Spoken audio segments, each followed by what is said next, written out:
Graça e paz do Senhor Jesus, amém? Vamos abrir a nossa Bíblia lá em João capítulo 13. Nós vamos ler do verso 1 ao verso 17.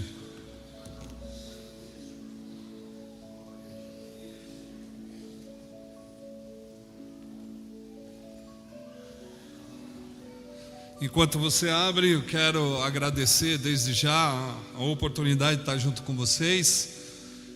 Para mim é motivo de alegria. Fazem só 20 anos que eu não prego numa Assembleia de Deus. Então é a segunda vez que eu prego numa Assembleia de Deus. Então estou feliz por essa oportunidade. E, sou casado com a Silvia. A Silvia é uma mulher sensacional. E nós temos 4 filhos. Nós temos 2 filhos biológicos, que um chama Estevão, e ele já partiu para o Senhor aos 14 anos. Esse ano ele faria 28 anos de vida, porém o Senhor levou para si, com 14 anos. E eu tenho o Giovanni, de 20 anos, é um menino excepcional, cheio da graça de Deus. E eu tenho 2 garotas que são adotadas, 2 filhas. A primeira delas apareceu na minha sala, na sala da minha casa. Esse é um problema de trabalhar em cidade grande, porque quando você deixa a porta aberta da sua casa, você ganha filhos sem fazer sexo. Né? Então, e como na minha casa mora muita gente, então, e nós não sabemos fechar a porta, porque eu não sei quantos aqui trabalham com pessoas que moram na rua. Pessoa que mora na rua não sabe o que é fechar a janela, fechar a porta, porque não tem esse negócio, né? Então, eles deixam a porta aberta, e nós temos uma chave só e a gente não sabe onde está. Então, por isso que fica aberto. E aí, uma noite igual, não existe uma noite igual a outra na minha casa. Então, eu e minha esposa, nós estávamos dormindo e, de repente, nós ouvimos o choro de uma criança. E quando nós fomos ver, era a Maressa. Então, a genitora deixou na sala da minha casa e foi embora. E aí ela se tornou minha filha. Ela tem 12 anos. E eu tenho uma outra filha que chegou aos 13 anos em casa, e ela chama Fernanda.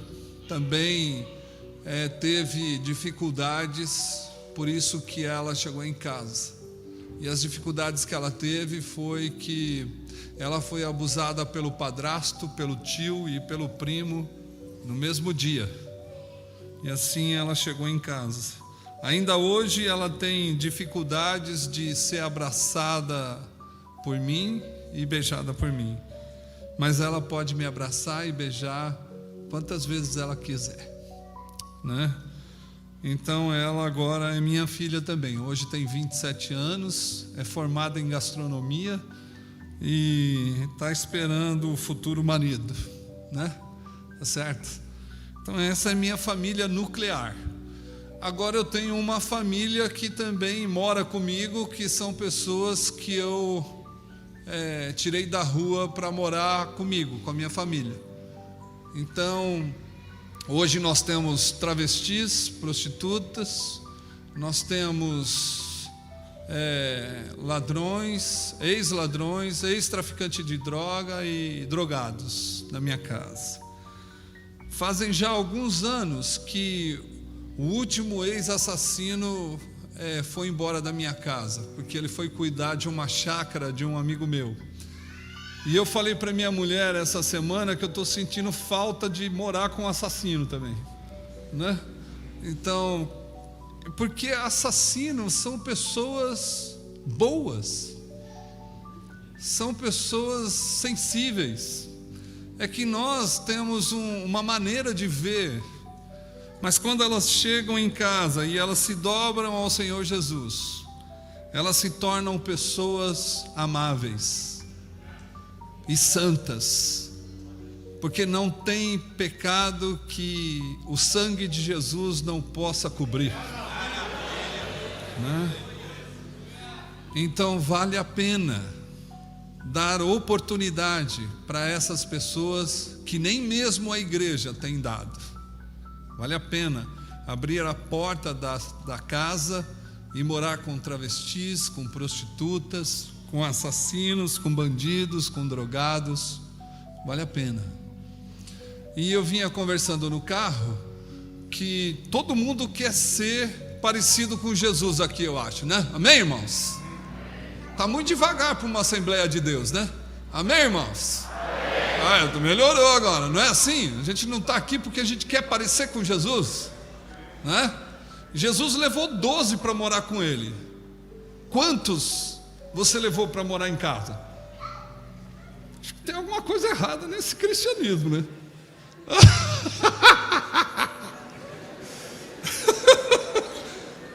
Se Jesus levou 12, nós temos que levar alguns.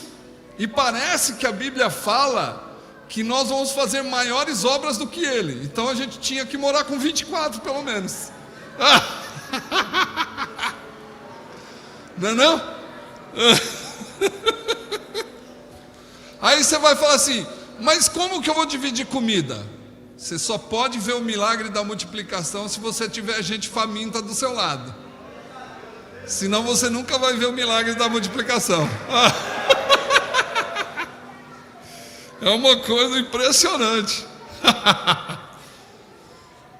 Quantos aqui acreditam que um travesti pode se converter?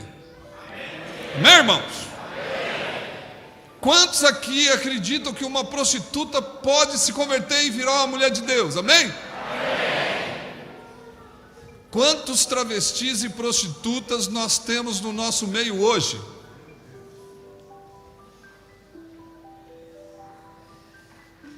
Aí já prova que a gente não acredita muito, né? Que se acreditasse, eles estavam no nosso meio. Mas eu acredito. Por isso eu abro a porta para eles, da minha casa. E assim nós tentamos viver uma vida cristã parecida com Jesus. Mas eu queria deixar aqui, como o tema nos diz, que as marcas de um verdadeiro discípulo é o amor. Então eu queria falar sobre amor hoje, e é nesse texto de João, capítulo 13, verso 1 a 17. Aqui nós vamos encontrar algumas qualidades de pessoa que ama. E eu dividi aqui 50 qualidades que a gente vai ver hoje, tá bom?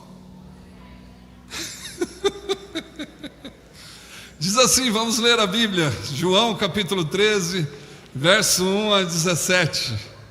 Diz assim: ora, antes da festa da Páscoa, sabendo Jesus que era chegada a sua hora de passar desse mundo para o Pai, tendo amado os seus que estavam no mundo, amou-os até o fim.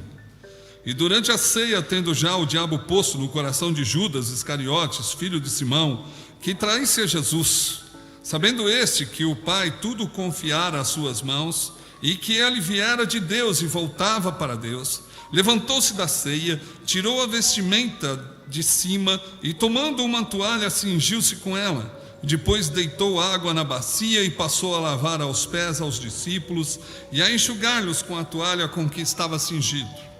Aproximou-se, pois, de Simão Pedro, e esse lhe disse: tu me lavas os pés a mim? E respondeu-lhe Jesus: o que eu faço não o sabes agora, compreendê-lo-ás depois. E disse-lhe Pedro: nunca me lavarás os pés. E respondeu Jesus: se eu não te lavar, não tem partes comigo. Então Pedro lhe pediu: Senhor, não somente os pés, mas também as mãos e a cabeça. E declarou-lhe Jesus: quem já se banhou não necessita de lavar senão os pés, o quanto mais está todo limpo. Ora, vós estáis limpos, mas não todos. Pois ele sabia quem era o traidor, e foi por isso que disse: nem todos estáis limpos. Depois de lhe ter lavado os pés, tomou as vestes e, voltando à mesa, perguntou-lhes: compreendeis o que vos fiz? Vós me chamais de mestre e o Senhor, e dizei bem, porque eu sou. E se eu, sendo Senhor e mestre, vos lavei os pés, também vós deveis lavar os pés uns dos outros, porque eu vos dei o exemplo, para que, como eu vos fiz, façais vós também. Em verdade vos digo que o servo não é maior do que o seu senhor, nem o enviado maior do que aquele que o enviou. Ora, se sabeis estas coisas, bem-aventurados sois, se as praticardes. Amém? Vamos ler o último verso, que diz assim: ora, se sabeis estas coisas, bem-aventurados sois, se as fizerdes. Amém? Joia. Quantos aqui não querem ser bem-aventurados, né? Acho que todos querem ser bem-aventurados. E bem-aventurado significa o céu dentro de você. Quem não quer ter o céu dentro de você? Porque bem-aventurado no grego não existe bem-aventurança no grego. Bem-aventurança é uma palavra do português para traduzir aproximadamente a palavra bem-aventurado. E a palavra bem-aventurado significa o céu que está dentro de você. Isso é a palavra no original. O céu está dentro de você. Então nós não temos uma palavra que é da seguinte forma: inceusado. A gente não tem. A gente só tem infernizado. Inceusado não tem. Infernizado é o cara que tem um inferno dentro dele. Inceusado não tem. Então por isso que a língua portuguesa traduziu por bem-aventurado. Então todas as qualidades do céu tem que estar dentro de você. Então nós temos que dizer sobre essa situação hoje. A pergunta é clara, né? Como eu faço para ter as qualidades do céu dentro de mim? E é isso que eu gostaria de percorrer e tentar responder essa resposta junto com você. Então, para a gente entender o que João está escrevendo, eu vou contar uma historinha parecida com esse texto para você poder entender, porque eu sei que no meio de muita gente tem muito corintiano que não entende o que lê. Então eu preciso explicar direito, tá bom? Então diz assim: Jesus estava numa festa, e é claro que eu vou usar alguns livros aqui para poder nos ajudar. Então, o primeiro livro que eu usei para tentar saber mais sobre o texto é Jerusalém no Tempo de Jesus, de Joaquim Jeremias. Se não me engano, tem lá atrás esse livro, né? Você pode adquirir.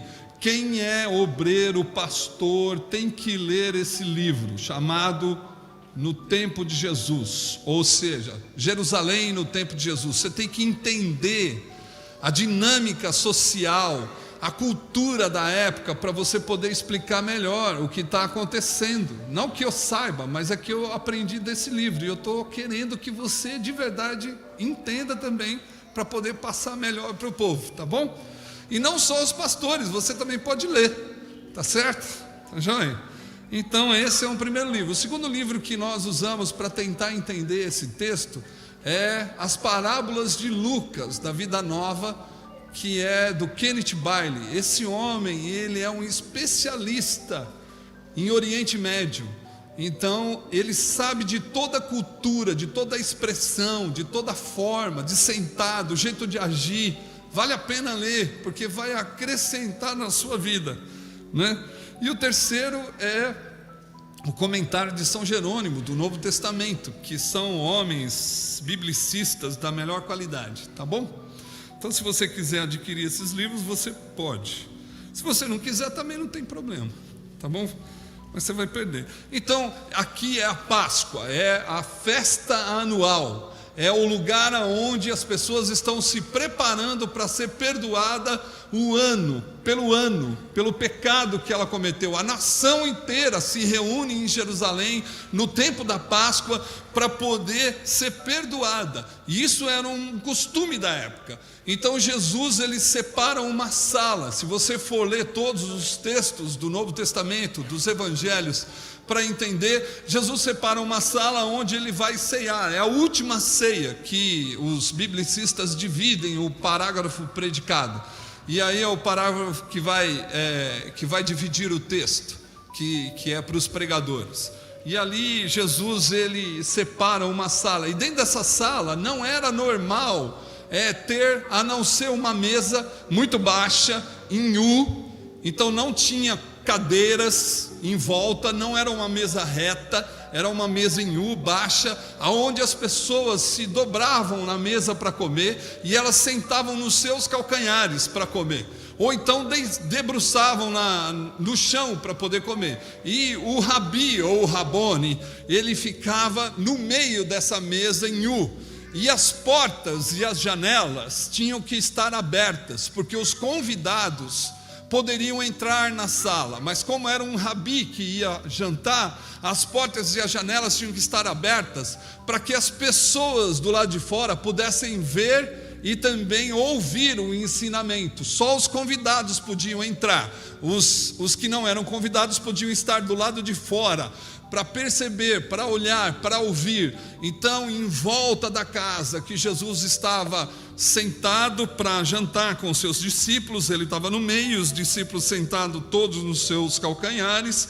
eles iam comer a ceia. E uma das coisas que acontece culturalmente por causa da situação da ceia é que naquele lugar, naquela sala, sempre deveria de ter um escravo, e esse escravo era um escravo inútil, um escravo que não tinha qualidades nenhuma, qualificação nenhuma. Por quê?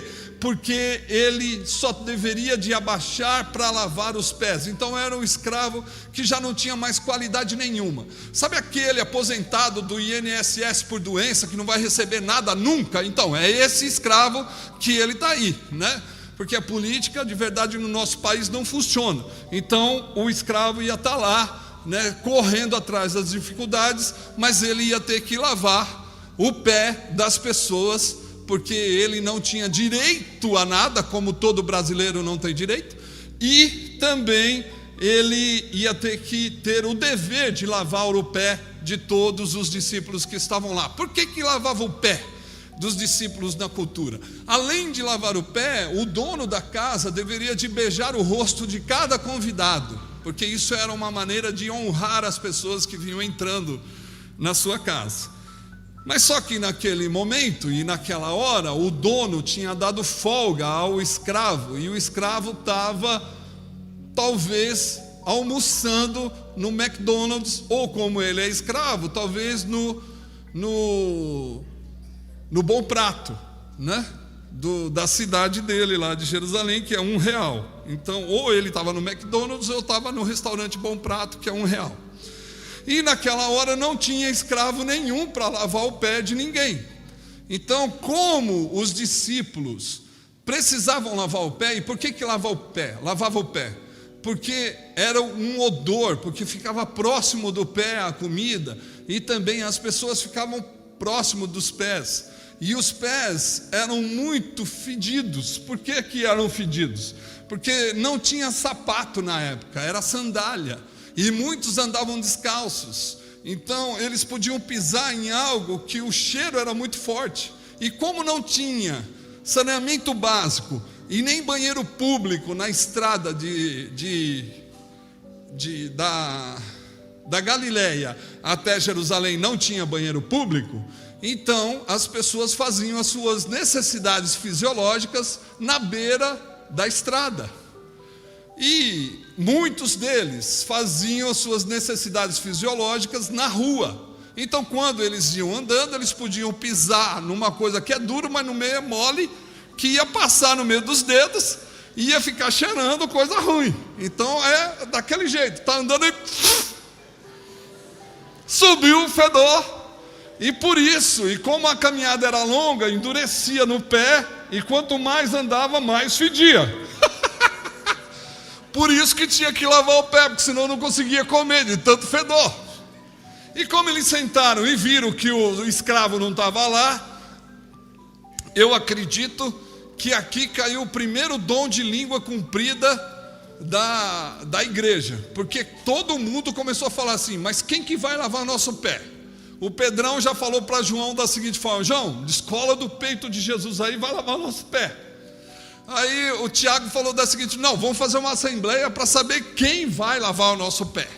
Aí o Tomé disse da seguinte forma: não acredito, quem que vai lavar o nosso pé? Ninguém, não tem ninguém para lavar o nosso pé. Judas já disse da seguinte forma: bom, eu vou trair mesmo, não vou lavar o pé de ninguém, né? E aí começou aquela discussão toda dentro da sala, né, para se comer. E aí Jesus, ele se levanta, se despe, e quando a Bíblia diz se despe, ficou nu, porque era cultural também ficar nu na frente dos seus discípulos. Por que tinha que ficar nu? Para mostrar quem ele era. Só pode, na cultura judaica do primeiro século, mostrar quem você é quando você fica próximo daqueles que são seus amigos nu. E por isso ele ficou nu. E aí depois de ficar nu, ele se vestiu com a toalha e tomou a bacia e começou a lavar o pé de todo mundo. Imagina, aquela podologia que tem que fazer no pé. Tirar os resquícios de sujeira, de necessidades fisiológicas que estavam no pé, talvez a urina que também as pessoas pisaram. Então Jesus teve que dar um trato no pé de todo mundo para poder deixar o ambiente limpo. Então Jesus lavou o pé de todo mundo. Imagina a cabeça desse povo, quando Jesus se levantou, se colocou na posição de escravo, lavou o pé de todo mundo, e aí ele volta com essa vestimenta, e aí coloca a vestimenta no lugar, e vai sentar, senta de novo, e pergunta para o discípulo: entendeu o que eu fiz para vocês? Como bom discípulo, ninguém entendeu nada, né? Porque todo bom discípulo nunca entende nada. E aí ele fala: bom, o que eu fiz, vocês também têm que fazer. O enviado não é maior do que o seu senhor, nem o escravo é maior do que aquele que escraviza. E por isso vocês devem lavar o pé de todo mundo. Se vocês fizerem isso, vocês vão ser bem-aventurados. Então a Bíblia, ele faz essa história para a gente. Então aqui existem algumas qualidades e algumas marcas do discipulado que precisa deixar muito claro para a igreja brasileira hoje. Então essa é a história que eu queria contar, e dentro disso eu queria tirar algumas qualidades. A primeira qualidade que a gente pode ver aqui está no primeiro versículo da Bíblia, que diz da seguinte forma, do capítulo 13, que diz da seguinte forma: e Jesus amou os seus e amou até o fim.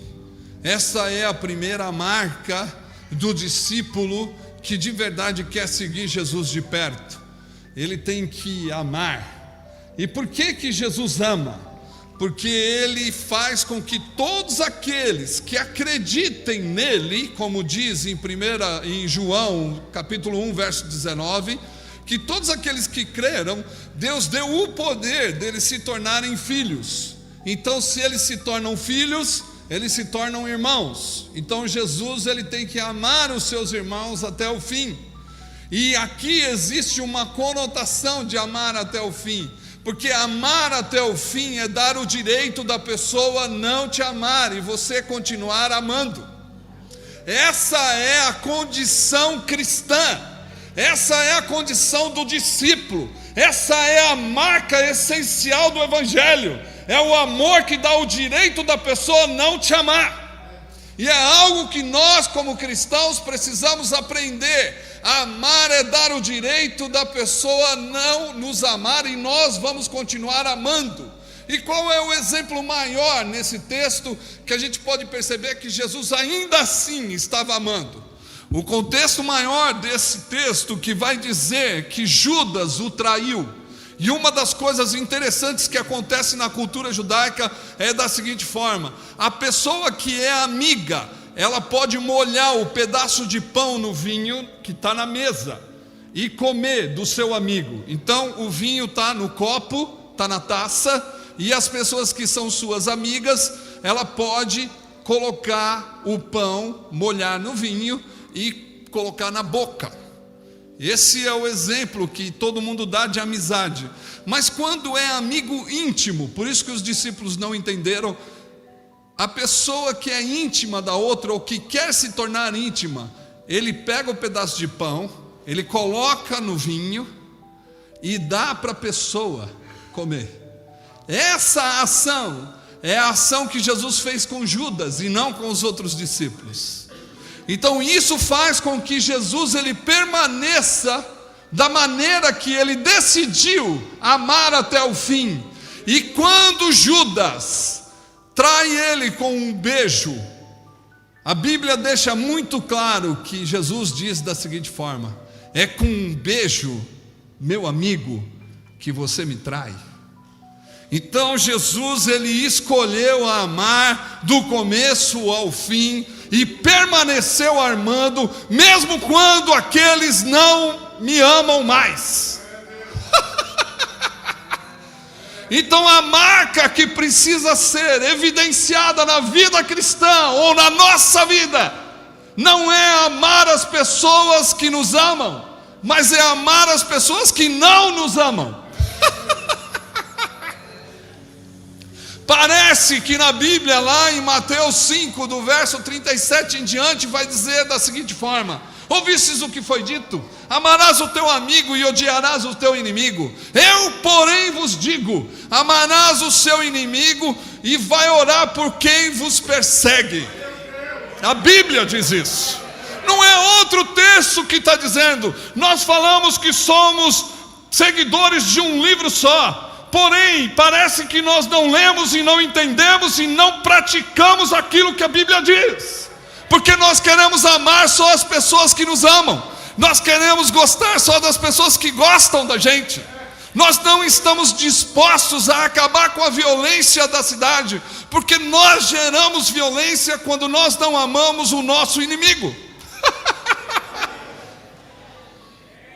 E parece que a Bíblia ainda diz mais. Lá em Mateus 5 ele vai falar assim: mas não fazem os gentios mesmos? Só cumprimentam as pessoas que eles gostam? Os publicanos também não fazem assim? E parece que nesse texto a Bíblia diz da seguinte forma: sede perfeito como vosso Pai é perfeito que está no céu. Ou seja, parece que a maneira de Deus amar é diferente da nossa maneira. E ainda mais, a Bíblia diz, Jesus diz no Sermão do Monte da seguinte forma: Deus faz cair chuva para os justos e para os injustos, e Deus faz nascer o sol para os bons e para os maus. Parece que Deus ama as pessoas, não importando com o que ela está fazendo de bem ou de mal, Deus continua amando. Ou seja, nesse texto nós temos que entender que você vale mais do que os seus erros. O amor de Deus ele é tão grande que você vale muito mais do que os erros que você comete. Parece que a religião nos escraviza com os erros que cometemos, mas o amor de Deus nos liberta quando nós erramos, porque o sangue de Jesus cobre todo o pecado. E ele esquece e lança no mar do esquecimento. É o que a Bíblia diz para nós. Então quem quer ser discípulo de Jesus, ele não pode amar só quem ama, ele tem que amar o seu inimigo, porque essa é a dinâmica de nós terminarmos com qualquer violência de qualquer cidade ou de qualquer bairro ou de qualquer comunidade. Quando nós amamos pessoas que não vão nos amar. E aqui Jesus deixa claro, e João deixa claro, no exemplo maior que ele dá de amor ao seu discípulo chamado Judas. Ele quer ser íntimo de Judas, mesmo sabendo que Judas ia traí-lo. Quando nós sabemos que alguém vai nos trair, o que nós fazemos? Fazemos complô, fazemos política, nos levantamos contra, e nós não mostramos amor assim. Nós mostramos amor quando nós abraçamos, mesmo sabendo que esse homem vai meter a faca na gente ou puxar o tapete que nós estamos andando. Parece que a vida cristã é totalmente diferente daquela religiosidade que nós estamos acostumados com o poder. Porque quem tem poder não ama, porque ele manda. Quem ama dá o direito de pensar e de viver. Liberta a pessoa da opressão e faz com que a pessoa se sinta igual ao outro e não diferente do outro. Jesus senta na mesa com 12 pecadores que iam traí-lo. Ele, sabendo que tinha todo o poder no céu e na terra, ele não se coloca com aquele que tem toda a autoridade, mas ele se coloca como escravo, e escravo inútil. Então parece que quem ama se destitui do poder para se tornar igual, ou até mesmo inferior aos outros, para que a partir dele as pessoas tenham o exemplo de não ser o maior, mas de ser o menor. Parece que a Bíblia também diz isso, que aquele que quer ser primeiro, que seja o último. Aquele que quer ser o líder, seja escravo de todos. Parece que a Bíblia, ela inverte todo o contexto de poder, de autoridade, de violência, de amor, que nós aprendemos. É algo que nós precisamos entender, e é algo que nós não praticamos. Por mais que se diga em amor nessas comunidades chamadas cristãs, a prática é tão superficial que esquecemos que nós não somos diferentes uns dos outros. Somos iguais. Não importa qual é a posição, não importa qual é a academia, não importa qual é a posição, o que importa é que nós somos todos iguais diante de Jesus. Parece que a Bíblia também diz que aquele que crer, Deus vai dar o poder dele se tornar filho. E isso é legal, sabe por quê? Porque tem duas vertentes muito diferentes, antagônicas. Porque quem se torna filho é herdeiro. Então, por eu ser herdeiro, eu tenho o direito de ter tudo que Deus dá para mim, e eu vou conquistar tudo, porque eu sou o herdeiro do rei, eu sou filho de Deus. Já pensou nisso? Já, né? Muitas vezes você fala isso. Eu sou o herdeiro do rei, eu tenho tudo. Mas quem também se torna filho não pode deixar o outro irmão passar necessidade. Porque quem ama de verdade vai dividir tudo o que tem.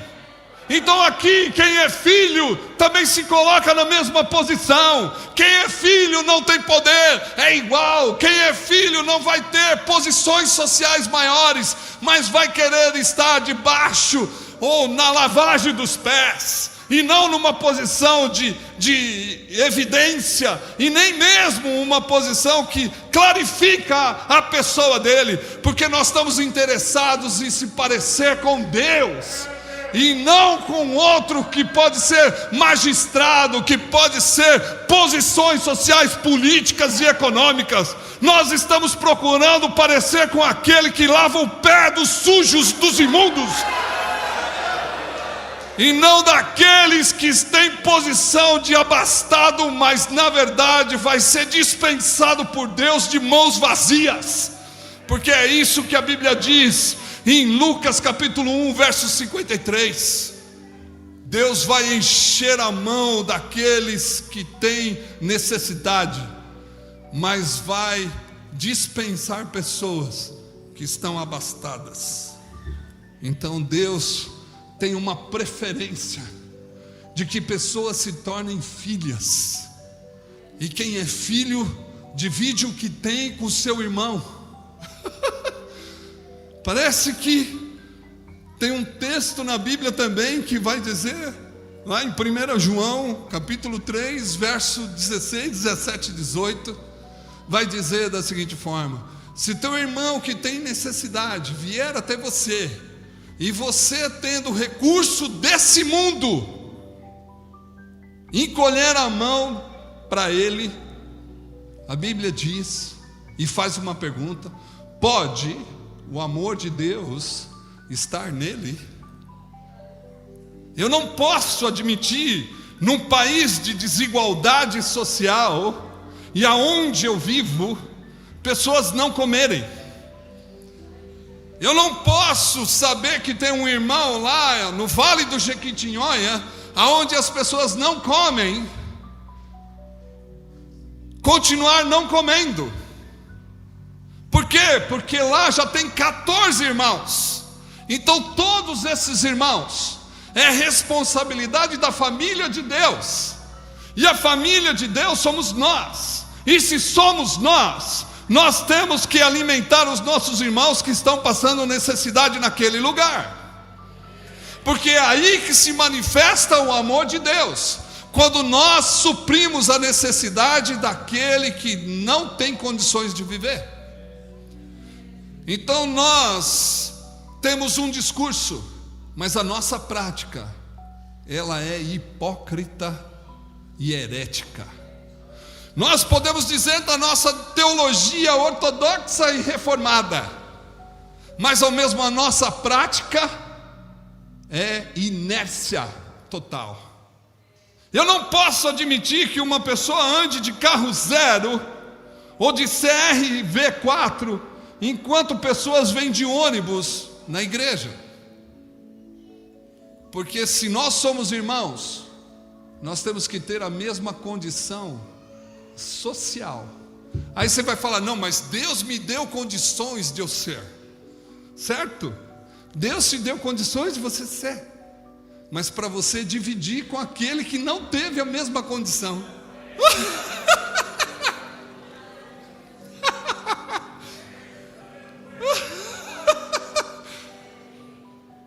Nós andamos com várias posições, e hoje o mundo é feito, de prazer e de posições. Eu quero chegar no estrelato, eu quero ser maior, mas a Bíblia diz que para você ser maior no reino de Deus, você tem que ser o menor. Então, se nós queremos amar, nós precisamos inverter a pirâmide da nossa sociedade.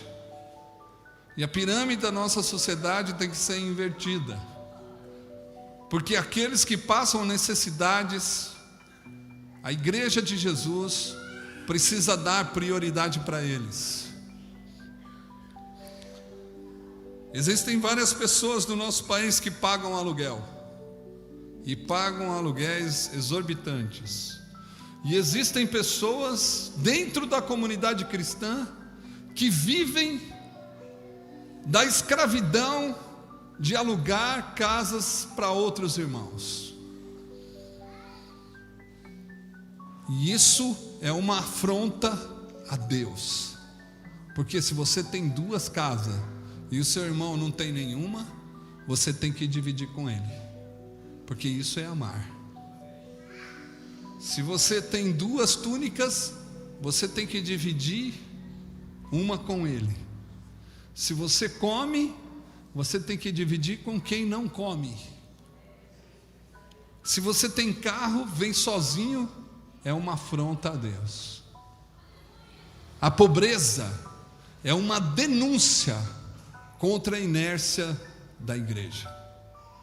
Só existe pobreza porque existe poucas pessoas acumulando muito.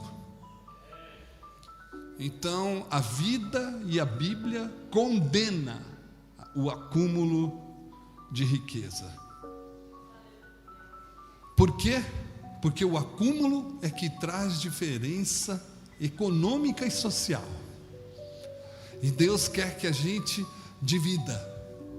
O maior exemplo disso está no livro de Atos, que a Bíblia diz que não havia necessitado nenhum na comunidade cristã.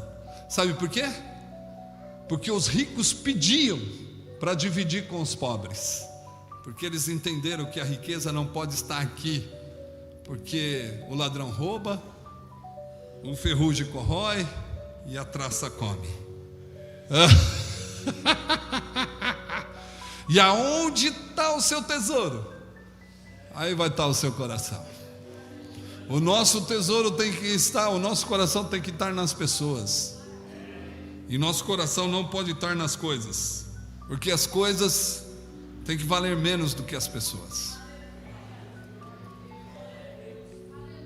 Existe uma frase de caminhão que vai dizer da seguinte forma.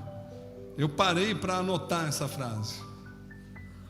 Ele diz da seguinte forma: se Deus manda amar as pessoas e usar as coisas, por que que nós amamos as coisas e usamos as pessoas?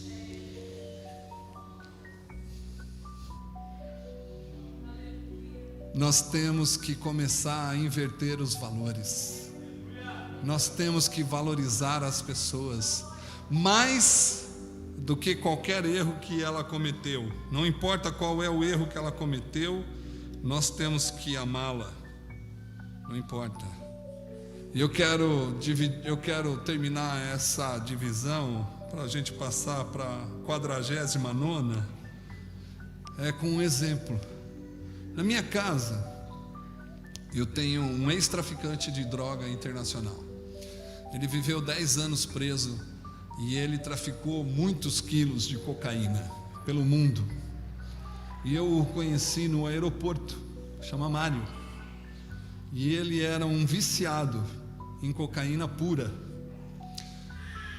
E levei ele para minha casa e ele começou a morar comigo, porque ele veio da Alemanha. Ele foi deportado da Alemanha e chegou no aeroporto porque um amigo meu pediu para eu ajudá-lo a tirar documento e começar a vida.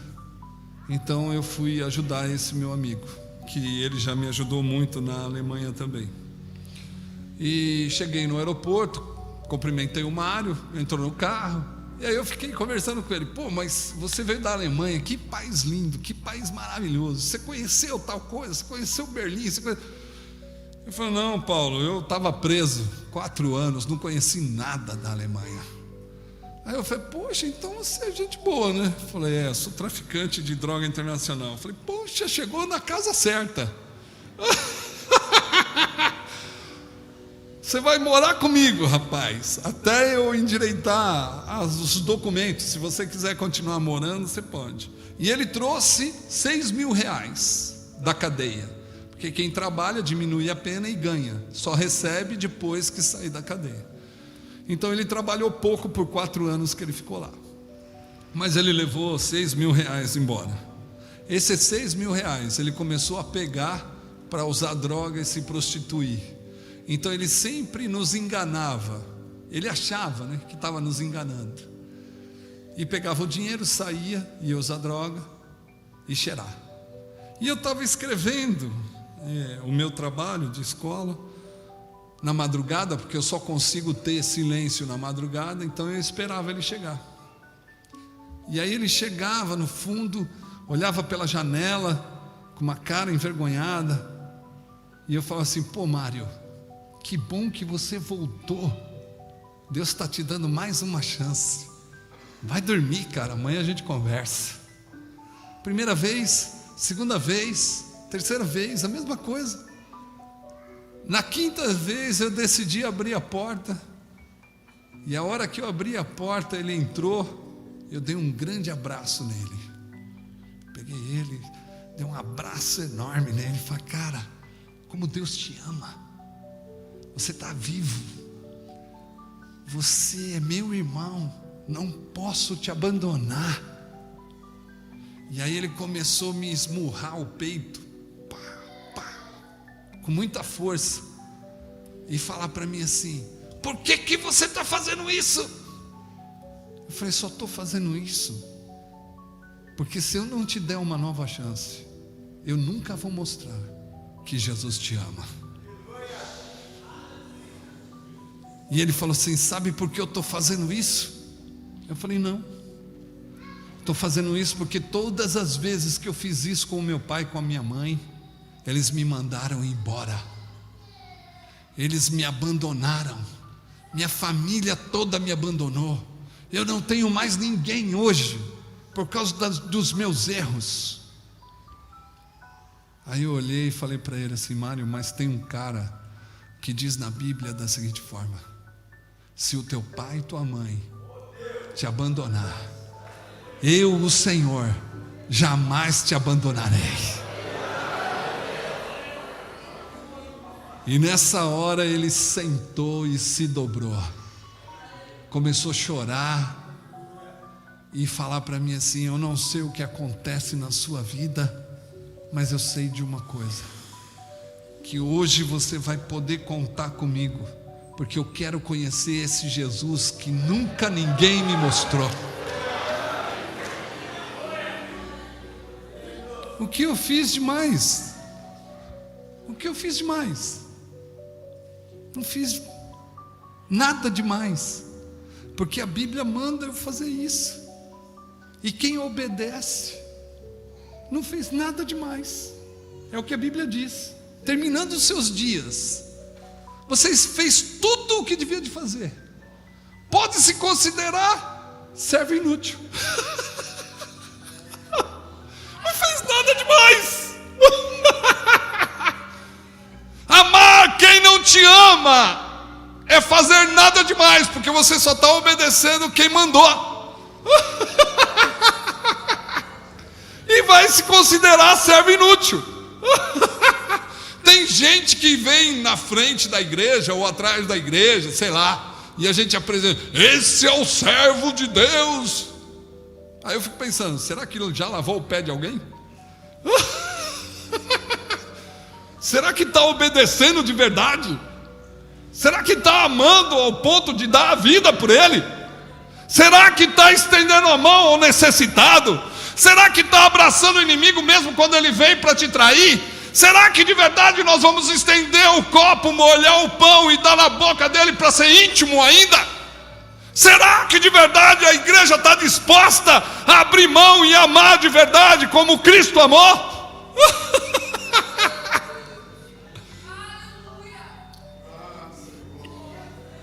Eu quero dizer que muitas vezes nós deixamos de fazer aquilo que Jesus manda para fazer aquilo que nos agrada ou que agrada àqueles que nós amamos. Nós temos que amar e temos que obedecer esse Deus. E ele fala que a gente deve amar, porque quando eu estava entrando aqui, tinha um irmão lendo João 13, 34, 35. Então, é uma ordem. Quem obedece não fez mais do que obrigação. Pode se considerar no céu, cara, um servo inútil. Não é não? É assim. Então vamos para o 49º ponto, né? Que ainda tem 48 para falar. E aí a Bíblia vai dizer que Jesus, ele se despe no verso 3, sabendo que esse pai tudo confiara nas suas mãos, e ele viera de Deus e voltava para Deus. No verso 4 ele diz: levantou-se da ceia, tirou a vestimenta de cima, tomando uma toalha, cingiu-se com ela e depois começou a lavar o pé dos discípulos. É isso que ele faz. O que significa isso? Ele toma uma posição de servo inútil. Essa é a posição de quem ama, porque ele quer ficar abaixo e nunca acima. Parece que lá em Romanos 12 diz que se você ama, você vai honrar o teu irmão.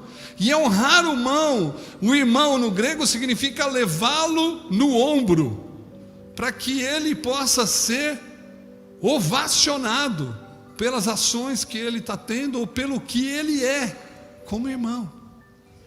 Então não é o cara que está em cima, mas é o cara que se posiciona embaixo.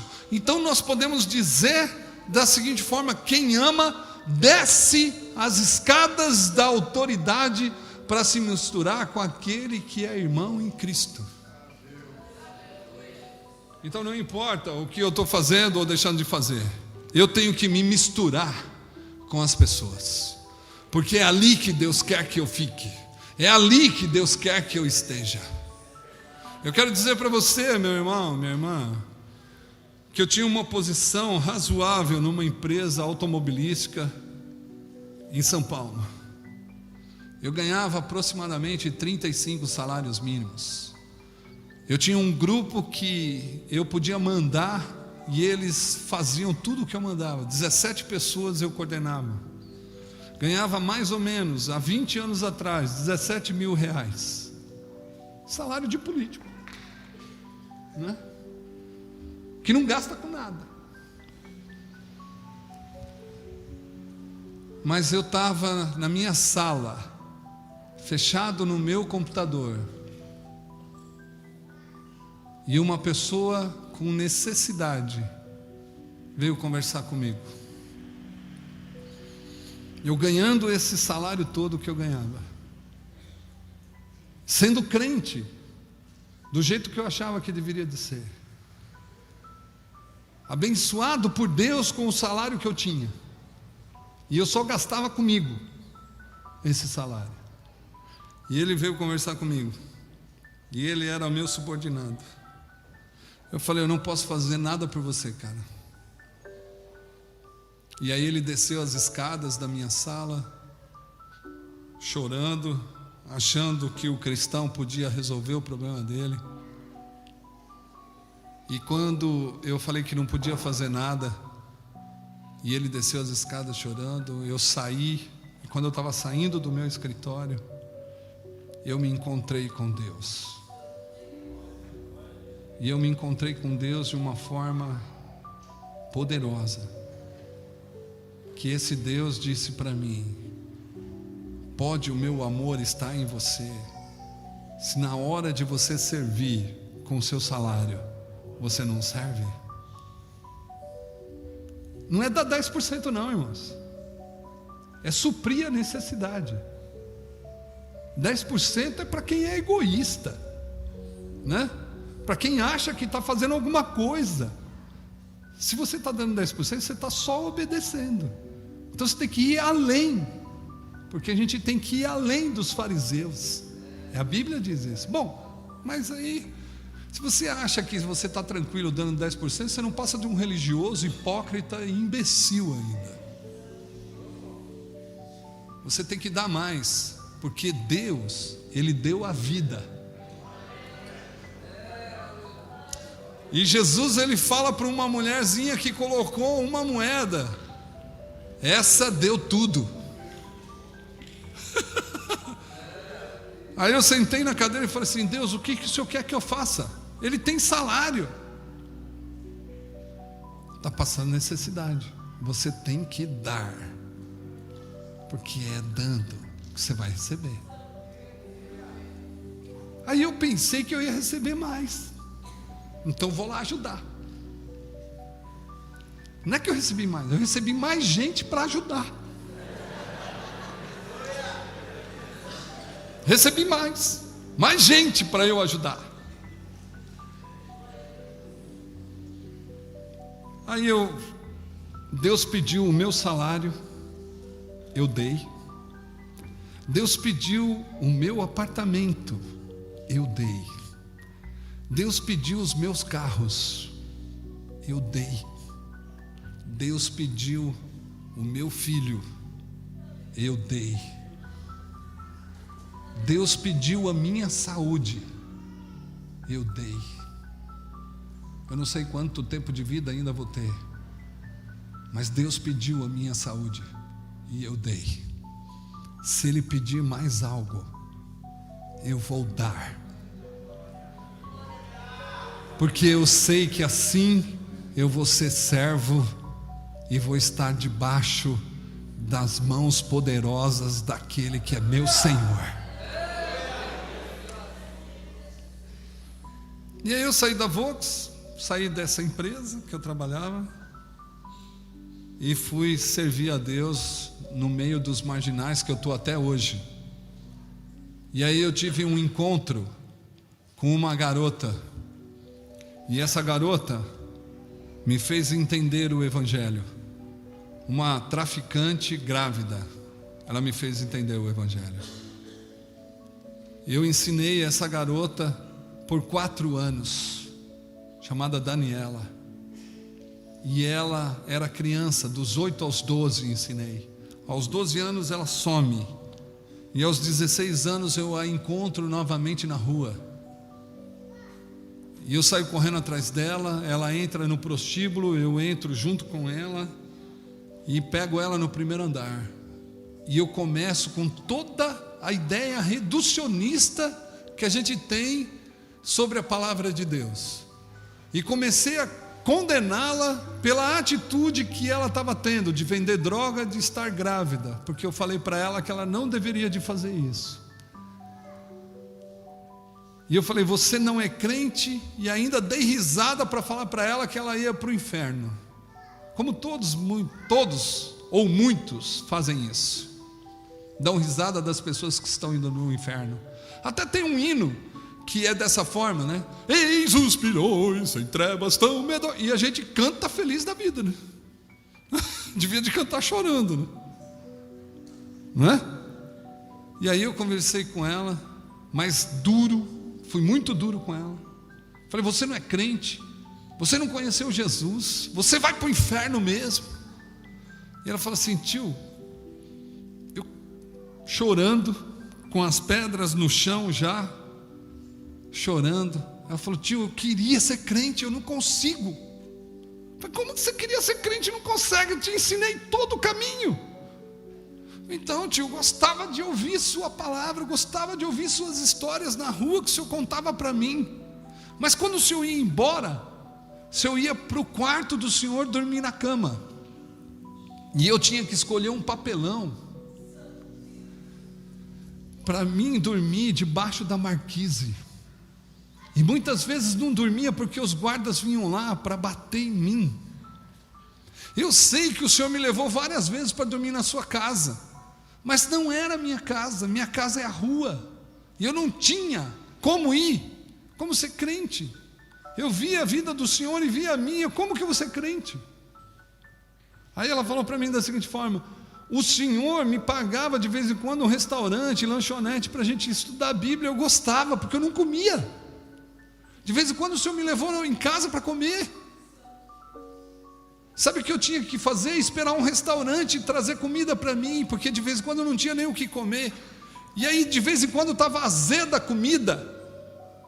Sabe o que eu fazia, tio? Eu lembrava da minha mãe, que falava para mim assim, quando você não tem que comer, está com fome, você dorme, porque você esquece a fome dormindo. Aí sabe, tio, no domingo eu tinha maior vontade de ir no culto, mas não podia entrar, porque todo mundo na sua igreja se vestia bem, e eu não podia entrar toda suja.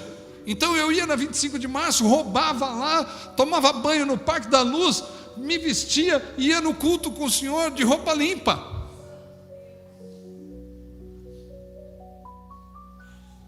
E o Senhor podia entrar em qualquer shopping, mas eu suja, não posso entrar para comprar. Descalço, ninguém entra no shopping center, nem mesmo na igreja, eles não deixam. Aí nessa hora eu já estava chorando. Sabe por quê, irmãos? Porque ela me arremeteu a um texto da Bíblia que diz da seguinte forma: eu tive fome, você me deu de comer. Mas o texto não começa assim. O texto começa da seguinte forma: vinde benditos do meu Pai, herdai por herança o reino que vos tenho prometido antes da fundação do mundo. Eu tive fome, você me deu de comer. Eu tive sede, você me deu de beber. Eu estava nu, você me vestiu. Eu estava preso, você foi me ver. Eu estava doente, você cuidou de mim. Se fizeram a um desses meus pequenos, a mim o fizeram. E eu chorando, eu falei assim: puxa, me perdoa, eu não sabia que o evangelho era isso. Então vamos embora. Eu vou cuidar de você, vou cuidar do bebê que vai nascer. Eu vou pôr uma cama para você lá na minha casa. Eu não quero mais ver você sofrendo desse jeito. Vamos embora, Daniela. E uma das coisas que mais me dói o meu peito, por causa da minha hipocrisia, da minha imbecilidade de não entender a Bíblia, o que me dói foi o que ela disse. Ela disse da seguinte forma: tio, não dá mais tempo. Não dá mais tempo. Sabe por quê? Porque eu fui religioso, porque eu fui ganancioso, porque eu fui hipócrita, porque eu não ouvi a voz de Deus direito. Eu não supri a necessidade dessa menina da forma que deveria ser suprido. Não dá mais tempo, tio, porque eu encontrei uma pessoa que me ama, e é o traficante. O evangelho perde quando a gente não entende que para ser evangélico precisa se envolver totalmente com todas as desgraças humanas. Só é evangélico e cristão e discípulo de Jesus quem se envolve com toda a desgraça humana, para trazer dignidade para aqueles que não têm. Então essa é uma marca do discípulo de Jesus. Quem vive abastado não pode ser cristão. Não dá para ser cristão, viver de vida abastada enquanto os outros sofrem. Deus veio evangelizar os pobres, é isso que ele diz em Lucas 4,18.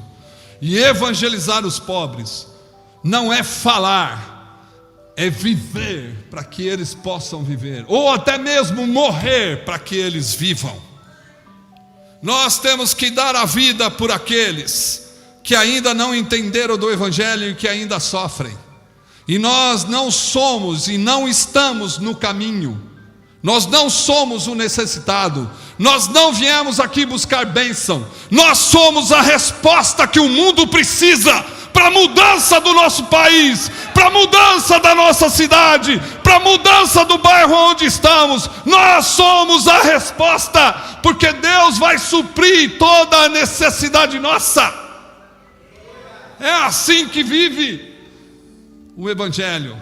E quem quer ter marcas desse Cristo precisa abrir mão da sua riqueza para que possa ver os outros viverem dignamente. E eu saí desse prostíbulo atordoado, falando para Deus: Deus, eu não posso viver num condomínio fechado e num apartamento de alto padrão, num lugar de cobertura. Não posso mais viver assim. Vou entregar tudo nas tuas mãos, vou morar com gente necessitada, e vou chamar minha mulher para essa loucura também. Cheguei nela e falei assim: eu tive um encontro com Jesus hoje. Ela falou: mas você não era crente, pastor? Eu falei: mas eu me converti agora. Me converti agora. Aí ela falou: sério? Eu falei: sério. Eu falei: eu quero fazer uma proposta para você. É uma proposta de doido, mas não precisa ser doido para ser crente. Mas se for, vai ajudar muito. Eu falei assim: eu tive um encontro com a menina, assim, você conhece, tal, papapá. A gente precisa morar com gente e tirar a necessidade deles. Vamos dar dignidade para essas pessoas morando com ela. Pelo menos na nossa mesa ninguém vai passar fome, todo mundo vai comer, todo mundo vai dormir, todo mundo vai vestir na nossa casa. Ela falou: você acha que a gente fazendo isso, Deus vai estar lá? Eu falei: eu não sei, eu sei que eu vou ver Jesus todo dia, porque a Bíblia fala que quando eu supro a necessidade do outro, eu estou suprindo a necessidade de Jesus. Então eu posso ver Jesus na face do pobre. É isso que Francisco fala. Aí diz para ela: vamos, topa? A gente vem nesse negócio aqui, a gente aluga uma casa, a gente vai viver com um monte de doido aí. Topa não? Eu fiquei esperando, ela falou assim: bom, se a gente vai ver Jesus todo dia, nós vamos então. Ela é mais doida do que eu, porque hoje eu estou aqui e ela está lá.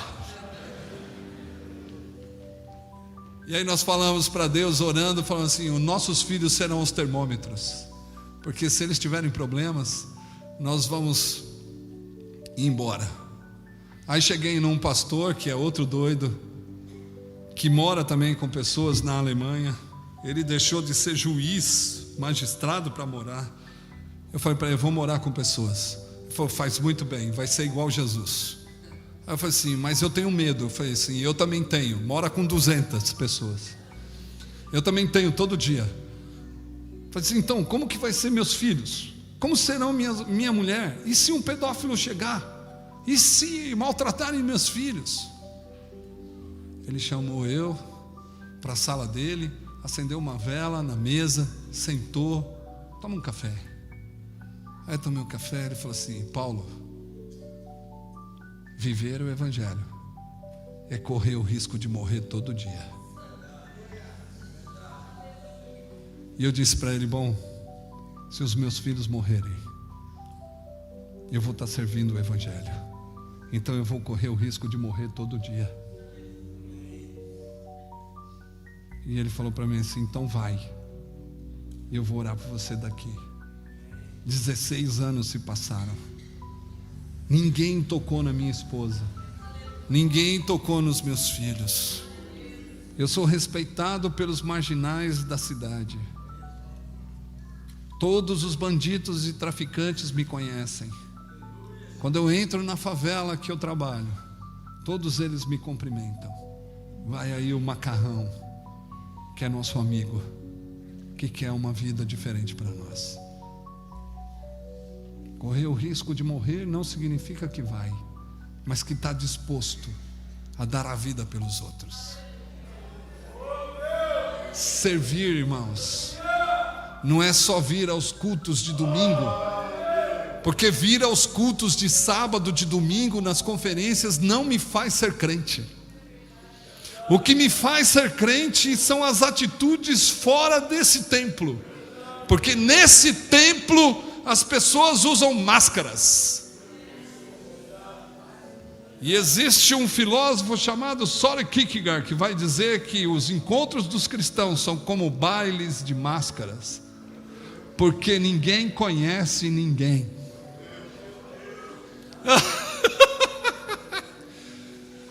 Então nós podemos dizer que o segundo ponto que eu queria deixar: eu só posso servir quando eu me dou, quando eu divido o que eu tenho, quando eu abro mão das coisas que tenho, para simplesmente viver com aqueles que não têm.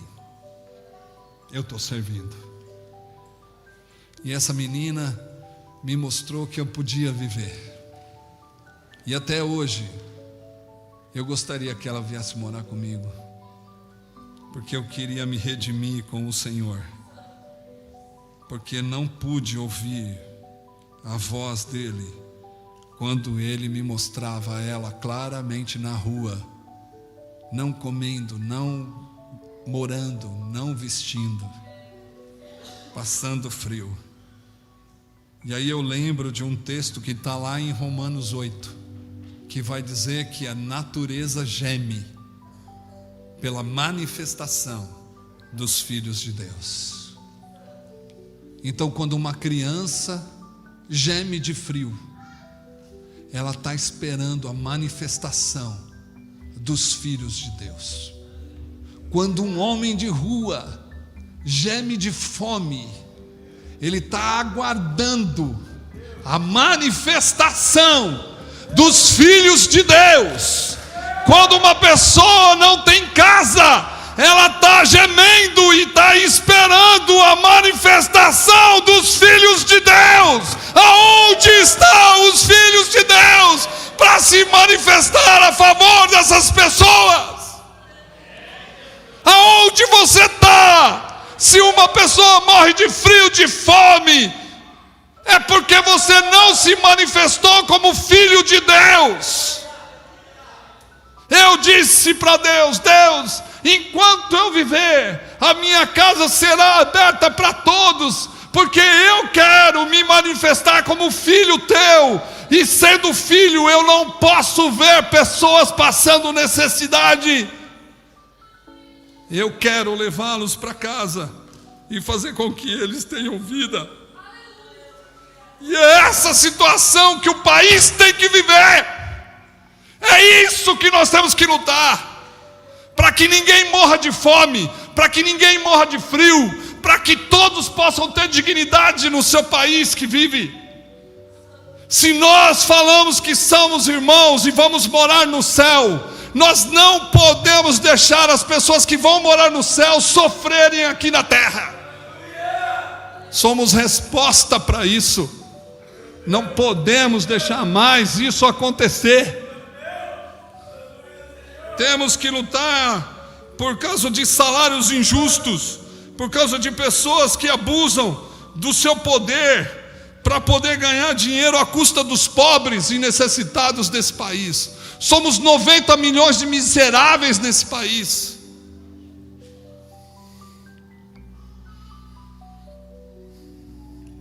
Precisamos de pessoas que de verdade lutem pela vida do outro. E aí Jesus, para terminar, irmãos, que eu acho que já passou o tempo, para terminar, Jesus lava o pé de todos eles. E lavar o pé tem um significado maior do que só lavar o pé e tirar a sujeira. Jesus quer mostrar para os seus discípulos que eles não podem estar nos lugares aonde os pés estão limpos. Ele quer mostrar para os seus discípulos futuros que nós precisamos estar aonde os pés estão sujos, aonde a sujeira impera. Nós precisamos estar lá para limpar a sujeira. Deus nos chamou para limpar os impuros dessa terra.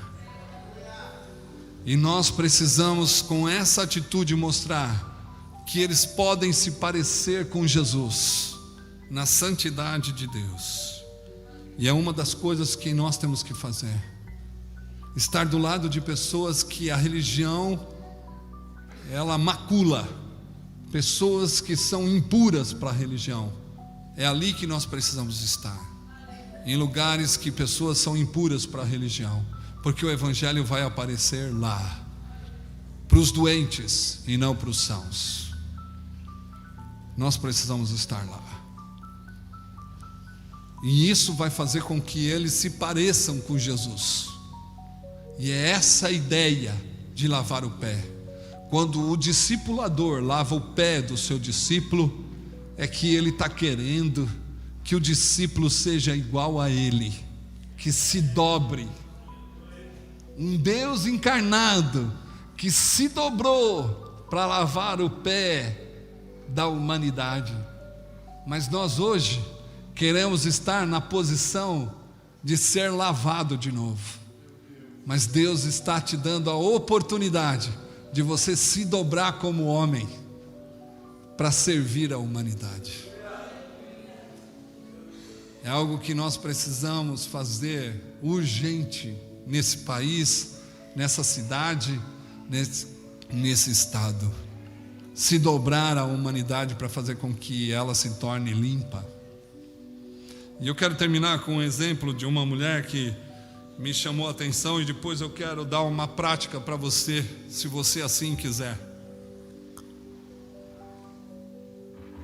Essa mulher chama Kelly, ela é paraense, uma mulher sensacional, cuida de 2 meninos hiperativos e um rapaz que é paraplégico. Ela é prostituta, chama Kelly, minha amiga, profunda amiga minha. Ela diz para todo mundo que eu sou o pastor dela. Pastor meu é o pastor Macarrão. E nós descobrimos que ela ia fazer aniversário. E aí nós vamos fazer uma festa. Aí toda a missão se mobilizou para fazer a festa para Kelly. Que a Kelly é uma mulher sensacional. Ela divide tudo que tem. Ela não mede esforços para ajudar as pessoas. Parece crente, mas ela é prostituta. Parece alguém que deveria de ser, porque divide com todo mundo, ajuda todo mundo gosta dela. Até nós somos abençoados pela vida dela. De vez em quando ela aparecia com um saco de arroz, 2 quilos de feijão. Falou: Macarrão, trouxe aí para vocês comerem aí, faz uma festa aí e tal. E aí tomava café com a gente, contava piada. Crente não pode ouvir piada, não pode, crente pode ouvir piada. E ela contava piada, e a gente dava risada, a gente ficava feliz, e fizemos uma grande amizade. E toda vez que eu chegava na rua que ela estava se prostituindo, ou esperando o seu cliente, ela baixava a saia. E quando abaixava a saia, aparecia em cima. Então ela levantava, aparecia embaixo. Então ficava essa guerra de abaixa, levanta, né? E eu olhando para ela, falei assim: o símbolo religioso é mais forte, né, Kelly? Você tem temor de Deus ainda dentro de você. Você pode mudar um dia. E nós visitamos a casa dela, ela cortou meu cabelo, fez massagem no meu cabelo, ela visitou em casa, dormiu em casa com a galera, Foi uma coisa assim sensacional, a amizade dela. E aí nós vamos fazer aniversário dela. A Kelly vai fazer aniversário, vamos fazer aniversário. Aí entramos no supermercado para comprar o bolo, para comprar guaraná, que a gente ia no prostíbulo fazer aniversário para a Kelly surpresa. Aí eu vi uma movimentação gigante no supermercado, de travesti, de prostituta, de bandido, tudo no mercado assim. Falei, meu Deus, o que está acontecendo? Aí chamei todo mundo para o meio do mercado. Falei, meu, vocês estão fazendo o que aqui? Nunca vi tanta gente assim aqui. Falei, não, sabe o que é? Aniversário da Kelly Macarrão, vamos fazer um aniversário dela. Falei, beleza, cara, eu também estou aqui, vamos fazer junto, vamos dividir as despesas e tal. Ele falou, não, beleza, vamos. Eu sei que eu paguei tudo, passei pelo caixa. Eu não vi nenhum deles passando pelo caixa, né? Eu falei, meu Deus do céu. Aí eu saí lá na calçada, tinha um tirando do vestido, o outro tirando daqui e tal. Aí todo mundo foi. E eu falei, nós vamos fazer aonde a festa, mano? Aí eles falaram assim, não, nós temos um lugar especial para fazer a festa. Eu falei, não, pensei que ia ser no prostíbulo tal. Não, tem um estacionamento que é uma lavagem de carro, que o dono fecha e ele acha que ele fecha, mas o cadeado está quebrado, a gente abre, faz a festa lá e depois a gente vai embora, deixa tudo limpo. Eu falei, meu Deus do céu, e agora? Aí eu olhei para os missionários e falei, pronto, nós estamos aqui já mesmo, vamos já meter o pé na jaca, vamos junto. Aí fomos juntos na festa, enchemos as bexigas, montando e tal. Talvez você como religioso já deve estar pensando, esse cara é pecador, sou mesmo, né? Aí, porque eu não tenho asa, nem auréola, não tenho, eu sou gente, igual você, né? Se você está me achando pecador, é legal, porque eu também acho você pecador, né? Então nós estamos juntos, iguais, né? Tá certo? E aí enchemos a bexiga, e eu já fui logo para a churrasqueira, porque o sacerdote tem que ficar perto do sacrifício, né? É sempre assim. Aí nós montamos a churrasqueira, acendi a churrasqueira, pus as carnes lá e tal. E aí aquela fumaceira, o bolo, a música, o forró tocando solto. Eu não gosto de forró, mas naquela hora eu não estava nem aí com o forró, estava aí com a vida da Kelly. Aí, vai chamar a Kelly. Aí um travesti foi lá chamar a Kelly. Aí voltaram os dois juntos.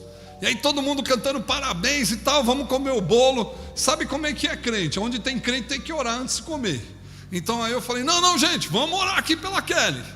Dá a mão aí. Aí ninguém deu a mão, eles se abraçaram.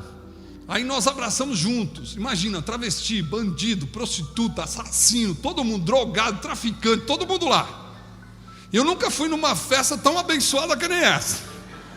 Num lugar invadido, Deus estava lá. Eu tenho certeza que Deus estava lá. E aí nós abraçamos, a Kelly ficou no meio e tal.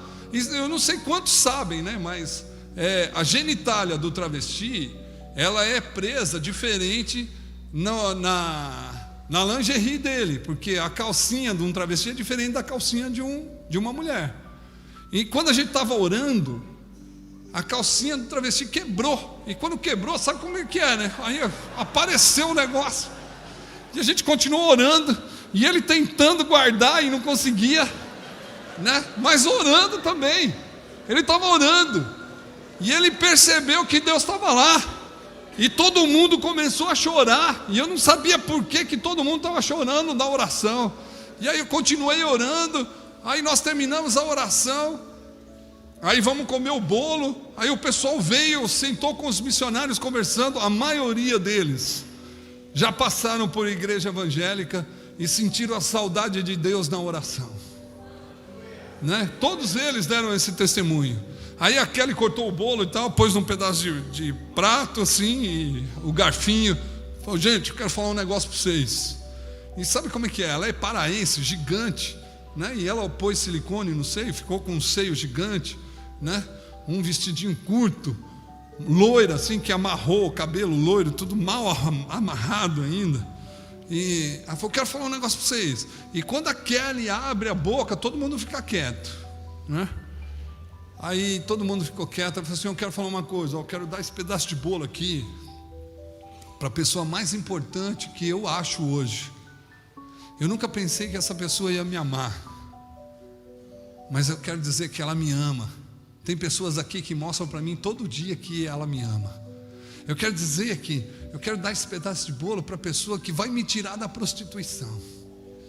Eu quero dar esse pedaço de bolo para a pessoa que me reconhece como pessoa que eu sou. E aí começou a falar. Aí depois ela ter falado tanto, ela falou assim: eu quero dar esse pedaço de bolo para Jesus, porque eu conheço Jesus hoje de verdade. Quero dar esse pedaço de bolo para Jesus. Mas aí ela virou para um dos missionários nossos e falou: eu não vejo Jesus aqui, mas eu vejo Jesus na sua vida. Você pode comer esse pedaço de bolo no lugar de Jesus. E aí o missionário, olhando para ela, falou assim: cara, você pode ver Jesus em mim, mas eu estou vendo Jesus em você. Vamos comer junto esse pedaço de bolo. Nós comemos o bolo mais gostoso do mundo, porque comemos o bolo com a pessoa que parecia mais com Jesus, a Kelly. E a Kelly comeu o pedaço de bolo mais gostoso, porque comeu com a pessoa do missionário que parecia com Jesus. Jesus estava lá. E ali nós comemos o bolo juntos. E ali foi uma festa. Ela falou para mim: Macarrão, eu quero prometer para você, daqui 2 meses você não vai me ver mais na esquina, porque eu conheci esse Jesus. Então, quando o Cristo lava o pé, Ele deixa a pessoa parecida com Ele, ao ponto dos outros verem que você é igual a Jesus. E ali, sabe o que acontece?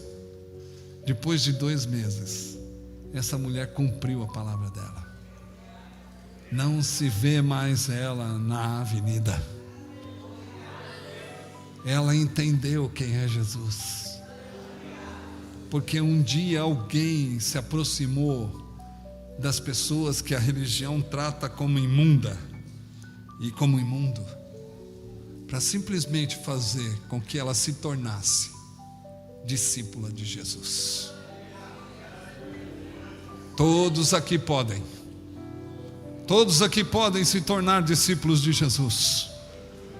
Todos aqui têm capacidade e qualidade suficiente para ser discípulo de Jesus. Mas para ser discípulo de Jesus, você precisa amar até o fim. Para ser discípulo de Jesus, você precisa descer a escada da autoridade e fazer com que você se torne igual aos outros e não melhor do que os outros. Para se tornar discípulo de Jesus, você precisa se dobrar aos pés da humanidade suja, para simplesmente deixá-las parecida com Jesus. Responsabilidade é sua e minha. Mas eu quero deixar um desafio para você aqui, nessa noite. Eu quero desafiar você, porque o cristão, ele perdeu a possibilidade de fazer o bem para o mundo. Então o cristão não sabe mais fazer o bem para ninguém. Ele fala que ama, mas não ama. Ele fala que faz, mas não faz. E eu quero desafiar você hoje, nessa noite, a você fazer 1 hora de bondade, porque é isso que expressa quem Deus é. Ele é bom. 1 hora de bondade para uma pessoa que você não conhece, ou 1 hora de bondade para uma pessoa que não gosta de você. Eu quero desafiar você a fazer isso. 1 hora só por semana. O resto você faz maldade, mas 1 hora você faz bondade. Você acha? 1 hora só. Imagina, não sei quantas pessoas tem aqui, mas imagina quantas horas de bondade nós vamos ter na semana. Se nós fizermos 1 hora de bondade, aí você vai falar assim: mas como que eu vou fazer bondade? Tem uma mulher varrendo a calçada, você pega a vassoura, termina de varrer, não voa, não pega a vassoura e vai voando, mas você pega a vassoura e varre, termina de varrer, dá para ela a vassoura e fala, quando ela vier: mas por que você fez isso? Só para falar que Deus é bom e está vivo, só isso. Tem uma pessoa construindo uma casa, seu vizinho, ele está lá com dificuldade de colocar a janela, ou nem tem janela. Compre a janela, segure a janela, ajude ele a rebocar a casa, 1 hora. Depois que deu 1 hora, você larga a colher de pedreiro e vai embora. Mas faça 1 hora de bondade, porque é a expressão de Deus, fazer o bem e ser bom. Nós muitas vezes temos tempo para fazer maldade, mas nós não procuramos fazer o bem. E a Bíblia diz que aquele que sabe que tem que fazer o bem e não faz, esse peca, porque não parece com Deus. Então eu quero desafiar você na escola, que tem um cara que você não gosta, ensiná-lo a matéria que ele está deficiente. Tem uma mina que te xinga todo dia na escola de crente, você vai lá ajudá-la na necessidade. Tem um vizinho que toca música alta 8 horas da manhã. Não, 8 horas da manhã para o crente de domingo é legal, porque ele acorda e vai para a escola dominical. Mas assim, 5 horas ou 3 horas da manhã o cara está com o som alto. Faça um bolo, desça as escadas, coloca uma mesa, senta com ele, dá um bolo para ele comer junto com você. Ele falou: só estou aqui porque Deus é bom. Faça amizade com ele. Os diáconos da igreja, que são todos eles, que até mesmo as pessoas falam, resistir os diáconos, eles pularão em vós. Comece a amar esses caras, né? O cara mais difícil de amar na igreja é o diácono, pega no pé de todo mundo. Então comece a amá-lo, comece a ajudá-lo. Fala: o que você quer que eu faça? Lave banheiro 1 vez por semana pelo menos da igreja. Você que é líder da igreja, quando foi que você lavou o banheiro para o povo da igreja usar? Porque é a mesma coisa que lavar o pé. Quantos pastores tem aqui? Eu sei lá, pode dividir 1 semana para cada um, vai ser o ano todo sendo lavado por pastores da igreja, para que você use, porque isso é servir. Não dá para simplesmente só falar, tem que agir. Se tem uma pessoa com necessidade de colocar o telhado, vamos nos unir e colocar o telhado para ela, da igreja, porque tem que começar com os domésticos da fé fazendo bem. Você que é político, não roube, não seja corrupto, doe o seu salário para que pessoas possam ser alimentadas. Você que é político, lute por leis justas. Não se envolva com corrupção, não se envolva com politicagem falsa partidária, e faça o bem para a humanidade. Você tem autoridade delegada pelo povo para fazer isso, você tem que fazer. Não roube, não viva abastadamente, seja humilde e entregue tudo para o Senhor. É algo que nós precisamos fazer. Pastores que estão ganhando abastadamente, não deem só o dízimo, oferte metade do seu salário, faça com que os outros vivam bem também. Não ande de carro soberbo, mas ande simples, para que todos possam ver que Jesus está na simplicidade da vida. Você que é líder porque foi autorizado pela igreja, não pense que mande no povo, mas pense que você foi levantado para servi-lo. Ninguém foi chamado para adorar, todos foram chamados para seguir. Nós temos que servir, porque o nosso Deus serviu. Amém.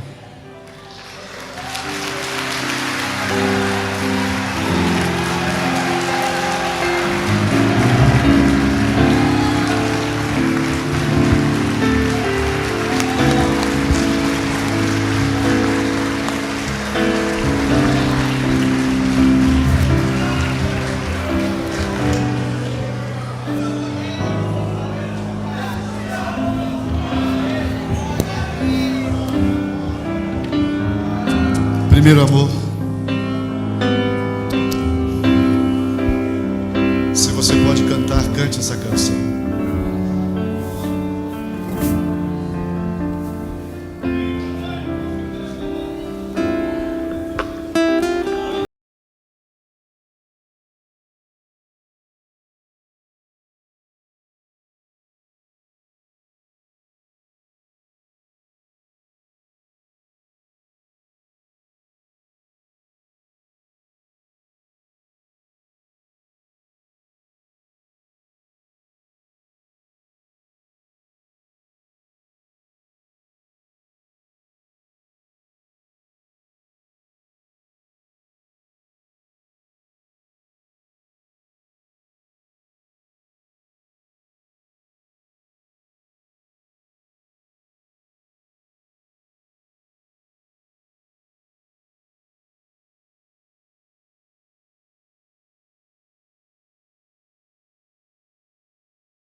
Será que você pode,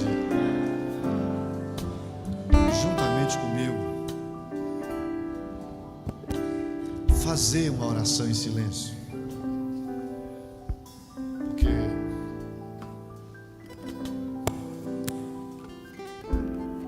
há coisas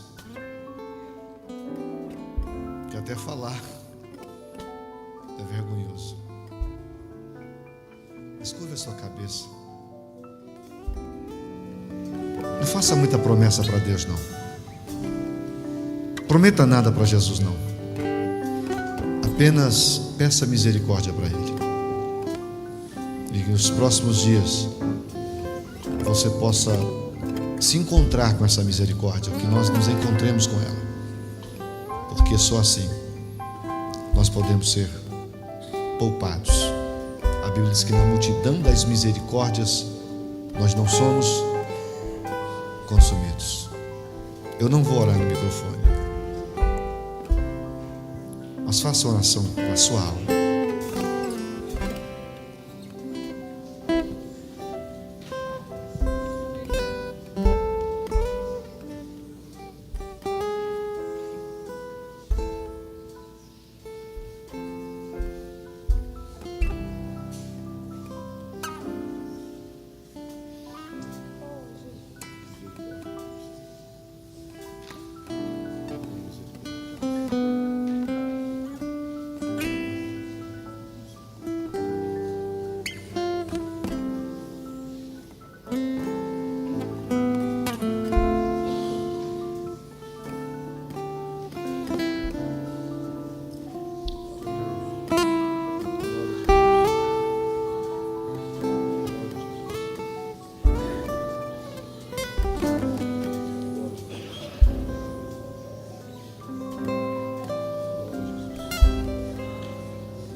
Você pode dizer amém?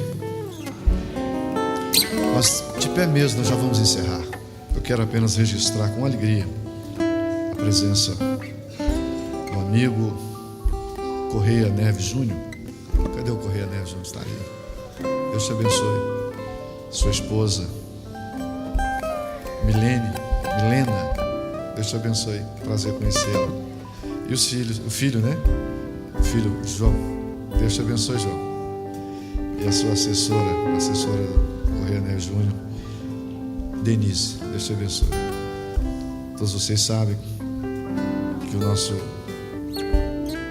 irmão Correia Neves Júnior também é candidato a deputado federal pela nossa cidade. Toro Biali, Correia Neves Júnior e todos os demais que estão aí concorrendo. Nós estamos orando por vocês. Prazer tê-lo na nossa igreja. Deus abençoe. Eu disse numa conversa que tive com ele, de que nenhuma autoridade é constituída senão pela permissão de Deus. E se essa é a vontade de Deus, Deus estará te abençoando. Ele é candidato pelo PV. Deus te abençoe, viu, querido? A igreja está feliz com a presença dele. Diga amém. Meus amados, eu não quero dizer mais nada, porque se torna desnecessário. Deus já disse tudo. Vamos tentar viver o Evangelho da forma que a Bíblia nos ensina. Deus abençoe os pastores, pastor Levi, todos os secretários de missões. Conferência é isso. E culto é para isso, é para você voltar para casa incomodado, para praticar aquilo que Jesus realmente quer que nós pratiquemos. Põe a sua mão no coração e receba a bênção apostólica. Que a graça de nosso Senhor Jesus Cristo, o grande amor de Deus, a comunhão e consolação do Espírito Santo esteja com todo o povo de Deus. E todos digam: